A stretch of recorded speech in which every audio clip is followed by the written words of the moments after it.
جب میرے بندے آپ سے میرے بارے میں سوال کریں تو یقیناً میں قریب ہی ہوں۔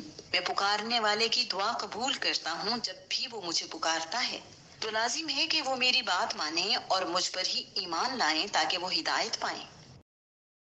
تمہارے لیے روزے کی رات میں اپنی عورتوں سے صحبت کرنا حلال کر دیا گیا ہے۔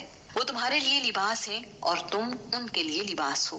اللہ تعالیٰ نے جان لیا ہے کہ تم اپنے آپ سے خیانت کرتے تھے تو اس نے تم پر مہربانی فرمائی اور اس نے تمہیں معاف کر دیا، تو اب تم ان سے مباشرت کرو اور اللہ تعالیٰ نے تمہارے لیے جو لکھ دیا ہے اسے طلب کرو، اور کھاؤ اور پیو یہاں تک کہ تمہارے لیے سیاہ دھاگے سے فجر کا سفید دھاگا خوب ظاہر ہو جائے۔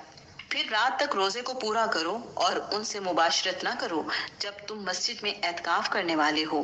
یہ اللہ تعالیٰ کی حدود ہیں، سو ان کے قریب نہ جاؤ۔ اسی طرح اللہ تعالیٰ لوگوں کے لیے اپنی آیات کھول کر بیان کرتا ہے تاکہ وہ بچ جائیں۔ اور اپنے مال آپس میں باطل طریقے سے نہ کھاؤ اور نہ ان کو حاکموں کی طرف لے جاؤ تاکہ لوگوں کے مالوں میں سے ایک حصہ گناہ کے ساتھ کھا جاؤ، حالانکہ تم جانتے ہو